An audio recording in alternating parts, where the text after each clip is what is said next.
Hi everybody, welcome to my channel, A Good Listen, where I sit here and tell you about a recent audible book that I've listened to in story format. And at the end of the video, I will reveal the book where today's story has come from. So if you're a fan of horror, thriller, or mystery novels, or you just like hearing stories told in those genres, then you come to the right channel because that's all I do, and I'll be posted once or twice a month. So without further ado, let's get into today's story. Shimmy, ooh, yeah, work it. You see it.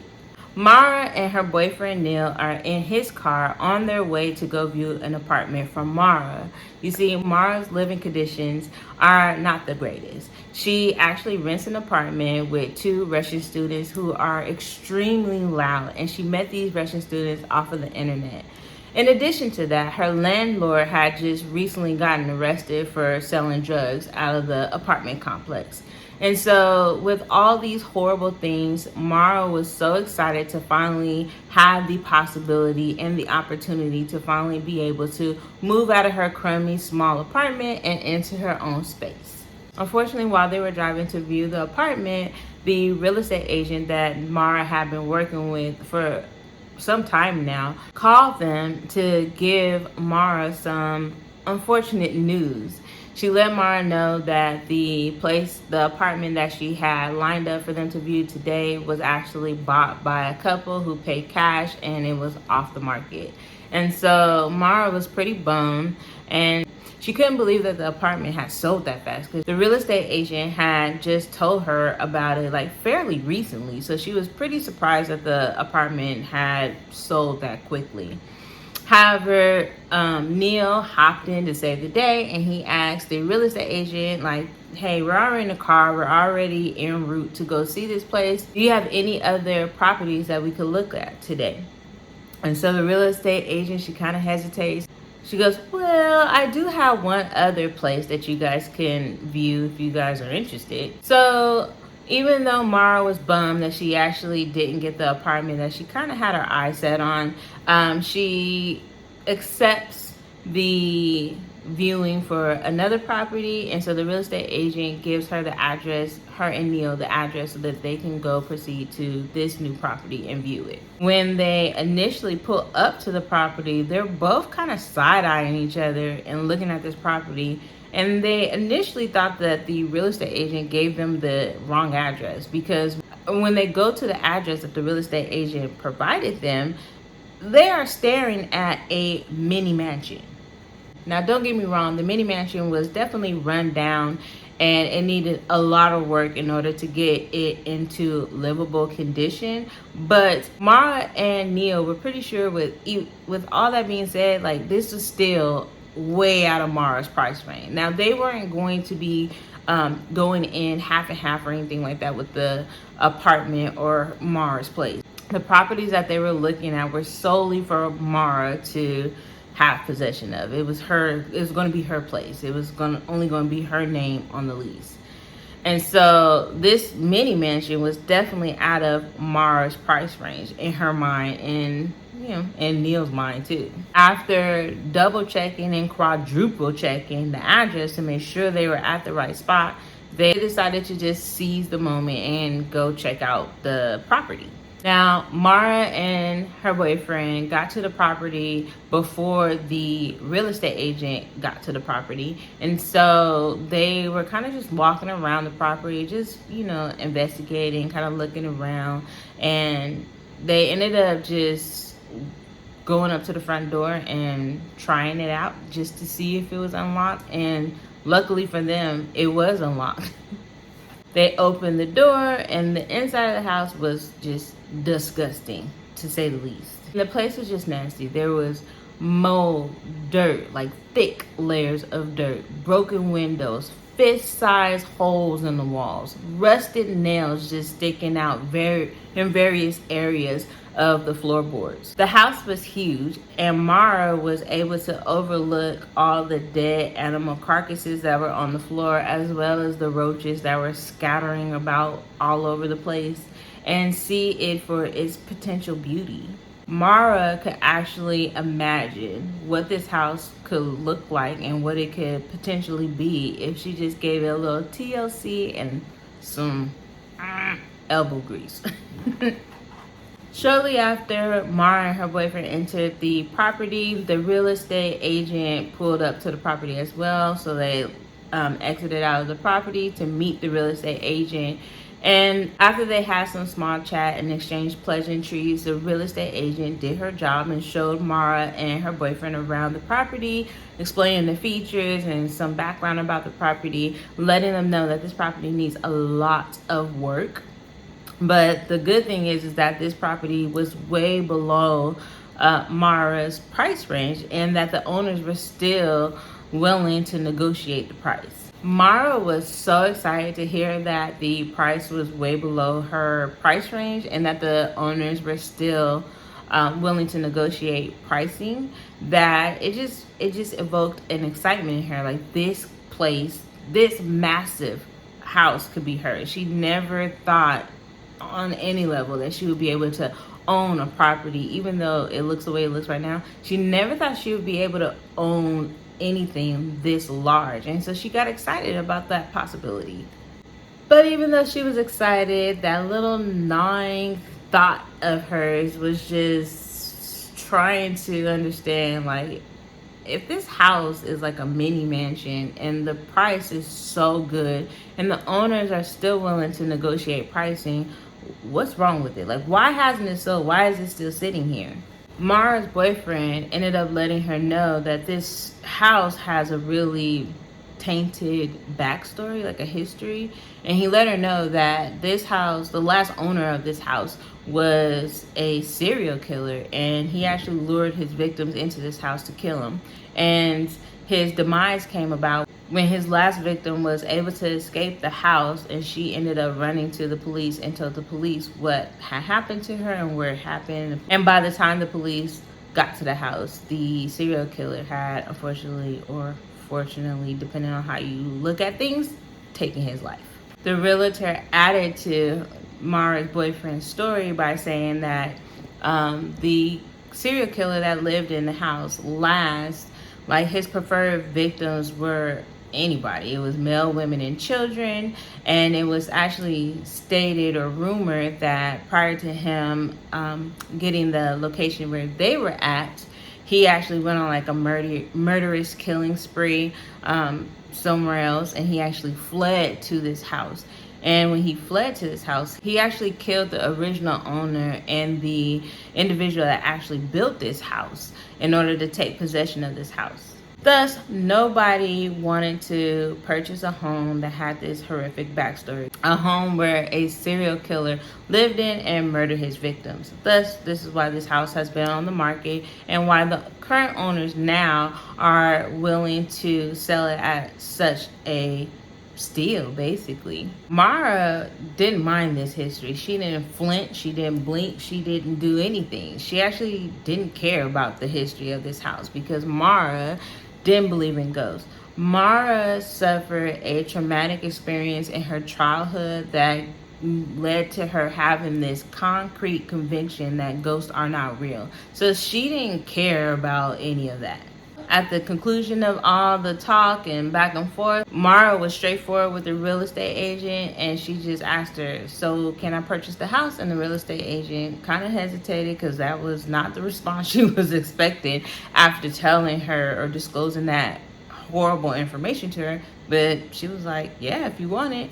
And so Mara ends up getting the house. After Mara obtained possession of the house, Mara ended up going to the house. Now, there was some basic, old, rusted, busted furniture that was left over, including some silverware, some cutlery, and there was just like little knickknacks that was left over by previous owners. And so when Mara and her boyfriend ended up going into the house, her boyfriend ended up bringing over some basic supplies that they would need in order to stay in the house while they're doing the renovations. So he brought over like sleeping bags, he brought over flashlights, some food, like this portable oven thing so that they can cook because the oven wasn't working at the time. And so the first few nights that Mara and her boyfriend stayed into the house, your typical haunted house stuff started happening. So they would hear like footsteps walking above their head on the floorboards. They would hear the creaking and rhythmic sounds of footsteps above their head as they were sleeping. They would hear various doors opening and closing throughout the house, and both of them are with each other. They would also hear and see this rocking chair that was left behind by one of the previous owners start rocking on its own. Mara's boyfriend, he did not live at this house, but he stayed there to help her renovate the house.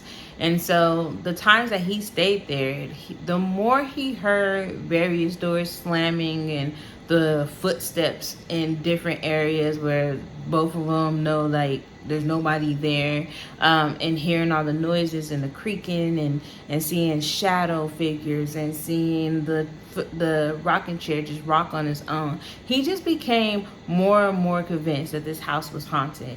On the other hand, Mara was like, no, this is not haunted. And she found every excuse and justification for every sound, every door, everything that he was afraid of and that was convincing him that this house was haunted was the same thing that Mara had an answer for. Like, she was not afraid and she was not believing that this house was haunted. She didn't believe in ghosts, and it was just impossible that that's what was going on.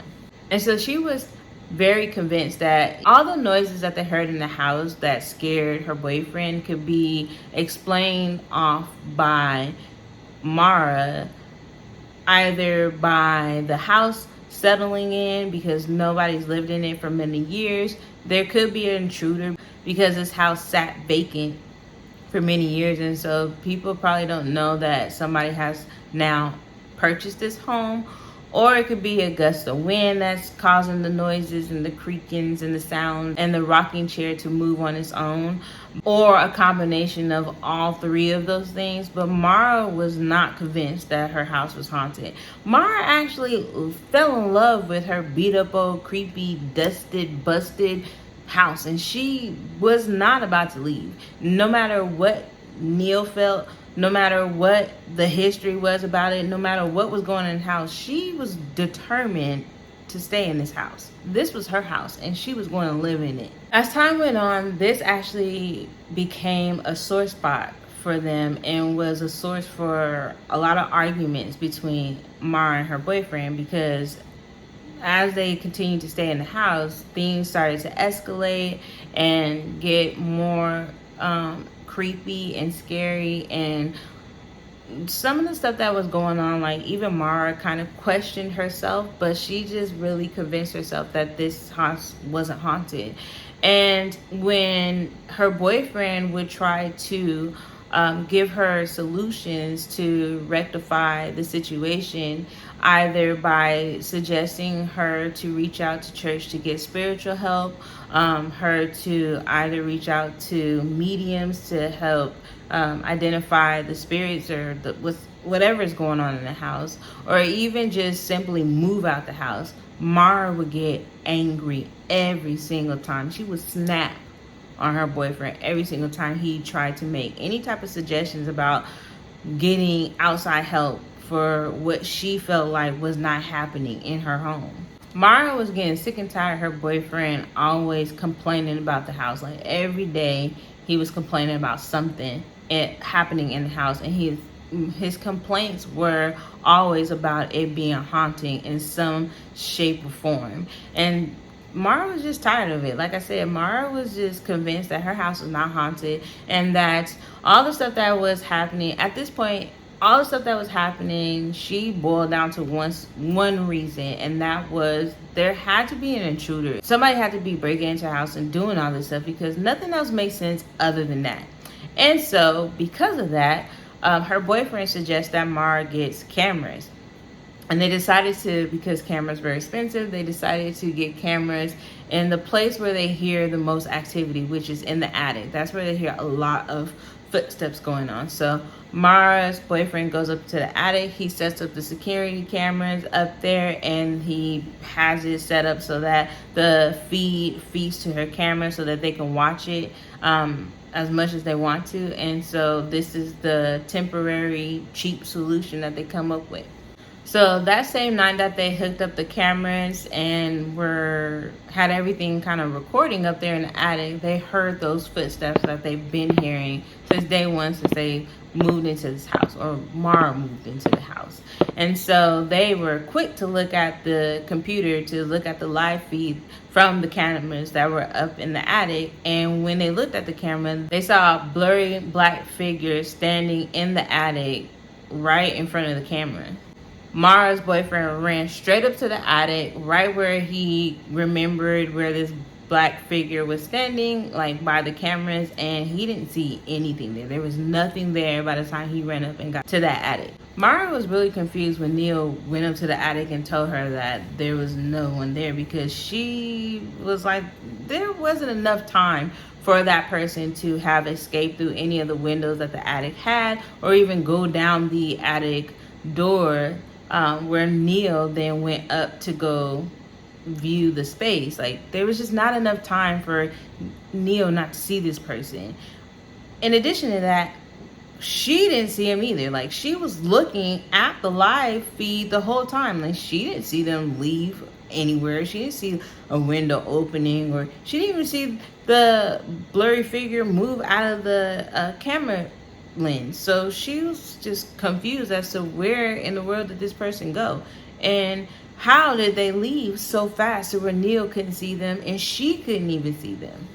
When Neil and Mara finally met up and were talking about the black figure and like how and where did it go, Neil was very surprised and taken back by Mara's response, because Mara came up with another justification as to what could have happened that allowed Neil to miss this black figure and her as well, although she was staring at the computer screen the whole entire time. And Neil just could not understand and just could not believe that Mara's childhood, which she vaguely talked about to him, he knew that she suffered some type of childhood trauma, but she didn't really go into details. But at this moment, Neil is just confused as to how her childhood, or whatever happened in her childhood, had traumatized her so much to where she was really going to great lengths to convince herself and justify all the unjustifiable, unexplainable things that were going on in her house. Sometime later, while the two were working in their home, they were actually working up in the attic, trying to clear out some space up there. They came across some old videos. All the tapes that they found had a beginning date and an end date, except for the very last one that they found. Mara then suggested that, hey, let's watch these videos. And Neil didn't want to watch these videos. Given the history of the house and what's been happening in the house lately, like, he didn't want to know what was on these tapes. He wanted no parts. But Mara was interested and she wanted to know, so he obliged, and they ended up looking around to see if they could find a VCR. They ended up finding a VCR, and they kind of made it a movie night, and they decided to watch the video that didn't have that end date. And so they go downstairs, they get everything set up, and they put the tape in the tape player. While they're watching the tape, they both recognize the family that is shown on the video, because they had found various images and pictures while cleaning up the house of certain families that had previously owned the house. And so this particular family that is being shown on this VHS tape right now is one of the families that they found a picture of throughout the house. And so they recognized the family through those photos. So days prior to them having this movie night, Neil actually took the liberty to do some further investigating into the house that Mara purchased. And during his investigating, he found a lot more disturbing information about the previous families that own the home that Mara currently lives in. There was several families that lived into this home, and each family died of some weird way. Like, it was just some weird, unexplainable situation that happened in every single family that owned this home, including the owner. It actually started with the person who owned the home, where the serial killer then came in, murdered the owner, took possession, then he took his own life. And every family that possessed the house after that experienced a death or deaths in their family before moving out of the house. So while they're watching this video, a man appears on the tape. He's recording, he's talking on there, and while he's doing this, a little girl also appears on the video. The man, which turns out to be the little girl's father, turns to his daughter and says, "Hey, what's wrong?" Because the little girl's crying. And the little girl tells her father through tears that he doesn't want us here. This is his house. The little girl goes on to say, "Daddy, I'm scared. I don't want to live here anymore." The dad tries to comfort his daughter the best he could, but the little girl was crying uncontrollably. Then the little girl told her dad that the man told her that they're all dead. After she said that, the little girl started naming all the names of the previous owners of this house, including Mara. Mara and Neil looked at each other once they heard that this little girl said Mara's name, and Neil pauses the video and says, "Did she just say?" And before Neil could finish his sentence, Mara hops in and says, "No, she didn't say Mara. She said Tara." Like she came up with another name to replace her name to, again, try to cover up and justify like what just happened. Neil didn't believe her, and so he rewinded the tape and he pressed play again, and the little girl clearly says Mara's name. After hearing her name said a second time, Mara, who is clearly not dead, she is obviously watching this tape very much alive, looks over at her boyfriend. And if you want to find out all the creepy things that happens in this story, including the trauma that Mara suffered in her childhood that made her absolutely refuse to believe that her house was haunted, even when the hauntings escalated and got so bad that Mara and her boyfriend's lives were at risk, and as well as a little girl who was videotaped decades ago who didn't know Mara, let alone know that she would possess this house, mention her as one of the previous owners that was dead, even though she was clearly alive. I highly encourage you guys to listen or read The Haunting of Blackwood House, written by, if you haven't guessed it already, yours truly, Darcy Coates. I really encourage you guys to try these books out for yourself. Every book that I have suggested on this channel and in previous videos, I highly suggest that you guys take the time and read or listen to these books for yourself. Read them and enjoy them and listen to them in their entirety and not just on this little video that I do on these amazing novels, so that you can experience and enjoy the stories for yourselves. I mean, these stories are truly amazing, and that's why I do what I do, because I really want to put a spotlight. I want to provide a little bit more details about these amazing stories written by these amazing authors, to put a little bit more spotlight on them, to encourage you guys to go out there and experience and read or listen to these books for yourselves. Other than that, I hope you guys enjoyed today's video. If you did, please do not forget to like and subscribe down below. It truly helps on my channel, and I would appreciate you guys forever and ever and ever. And the best thing about all that is that it's free. If you guys have any book suggestions that you guys would like for me to cover on this channel, you guys can leave them in the comment section below, or you can shoot me a message on my social media platforms. I do check my messages and my comments. If you want to follow me on any of my social media platforms other than YouTube, I also have those listed down in the description box below. So you guys can reach out to me, hit me up. I'm here. Thank you guys so much for spending time with me. I appreciate you guys, and I will see you guys in my next one. Peace. What is that? What is this? Peace.